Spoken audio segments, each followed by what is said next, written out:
Hi again, everybody. Welcome to Wingman Wisdom and to today's video. You may ask yourself, why in the world is the wingman wearing a scary shirt? Boo! That guy's kind of scary right there, right? Well, I'm doing it because a lot of people who buy their first RV are kind of scared, kind of intimidated, for good reason. The more education you get, though, you can make it not such a scary process. It's going to be an exciting one, but you have to get educated, and that is the purpose of today's video. So we're going to cover two things today. Before we do, I want to ask, if you've not yet subscribed to Wingman Wisdom, hit the subscribe button right next to it. Hit like. It won't hurt. It's not scary, I promise. All right, so today we're going to talk about the comparison of the automotive industry and the RV industry in terms of quality. We're going to get one expert's opinion on if they think that RVs will ever rise to the quality standards that the automotive industry is in. The other thing is we're going to talk about some magic words. What? Magic words that this person says if you can add them to your purchase agreement, just write them on your purchase agreement right before you sign your name at the bottom. Those magic words could make all the difference in the world if you happen to have a problem with your manufacturer, with your RV, or with the dealer. Let's go ahead and get started. One last thought that occurred to me, Alan. I sued car dealers and car manufacturers for years before I decided to work on just RV cases. What I've noticed, and I bought cars long before that, of course, growing up and everything. What I've noticed between those two industries, the car industry and the RV industry is much more amateurish. When you look at where those industries are in relation to society and in relation to each other. The RV industry, they are pretty much where the auto industry was back in the 40s and maybe the early 50s. They simply haven't quite got it down right yet. I don't know. I've been in several RV manufacturing plants, and I don't know if they can ever do what they do in quote unquote Detroit or at a Tesla plant. I mean, they make so many different models and there's so many different little parts. Most of the components come from an outside supplier, and it's just, it's like Santa's workshop. These people are working and going as fast as they can. I don't know if they can ever automate the construction of an RV. I mean, I know that they'll probably try. They're trying now. But I think you're right. Compared to Detroit or the auto industry, RVs are way far behind. Well, once upon a time, cars were made by hand. And that wasn't all that long ago. But true.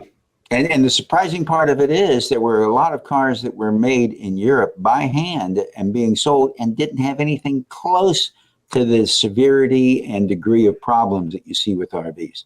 I'm not so sure that it isn't really just simply not paying attention to the manufacturing process to the degree that they eliminate the majority of their problems.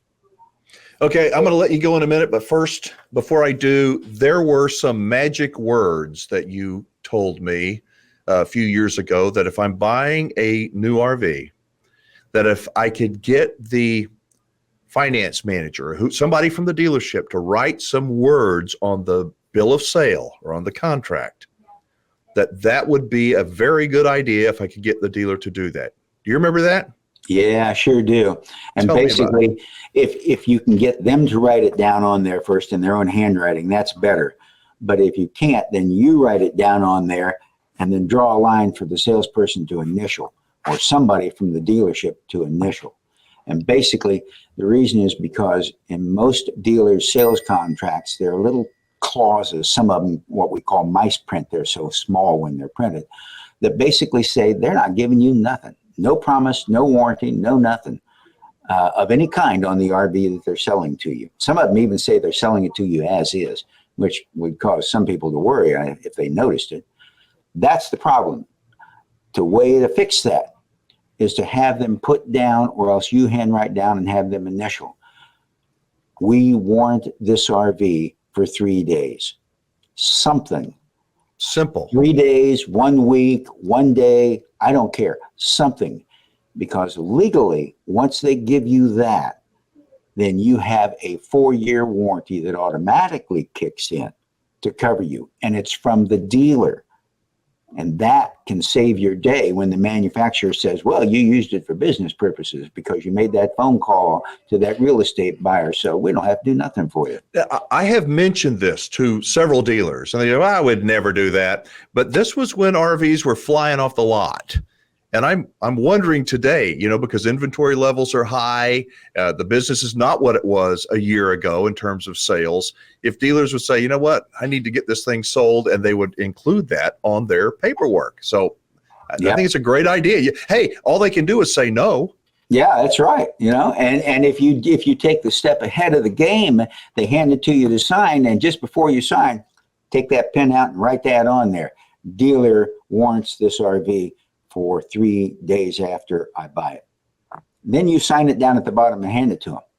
Are they going to refuse to take it as opposed to making a $50,000 or an $80,000 or a $250,000 sale? Well, Probably not. I doubt it. You probably heard the saying, if you don't ask, you don't get. And that's the way it is with those magic words that Ron Burdge was just talking about.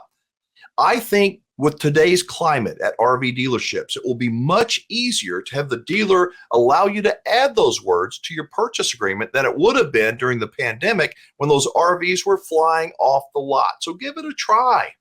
In terms of quality build, in my opinion, the RV industry will never match the automotive industry in terms of quality. They can't.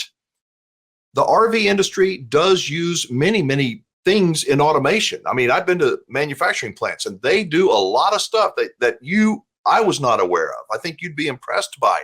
But there's so many moving parts, so many differences in the automotive industry than there are in the RV industry, that to make it an automated industry with almost no flaws, I think is going to be impossible unless the costs are so astronomical that nobody can afford to buy an RV.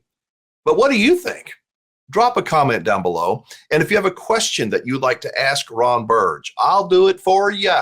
If you have a topic that you would like to hear Ron Burdge talk about, all you have to do is write it down in the comment below, comment area, or what I like is I like getting voicemails, and I love getting your personal emails. You'll get my private email address. If you click on the word more at the bottom of this video, it'll open up. You'll be able to get my private email address, my cell phone number. You can leave me a 24-hour voicemail, and I would love to hear from you.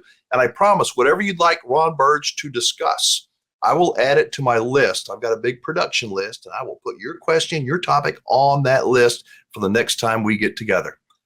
Again, if you've not yet subscribed to Wingman Wisdom, please hit the subscribe button. Make sure you give it a big thumbs up and share it on social media with your friends who are thinking about buying an RV, or even if they've already got an RV. I'm Alan Warren, the RV Wingman.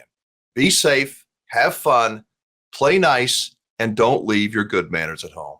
I'll see you next time.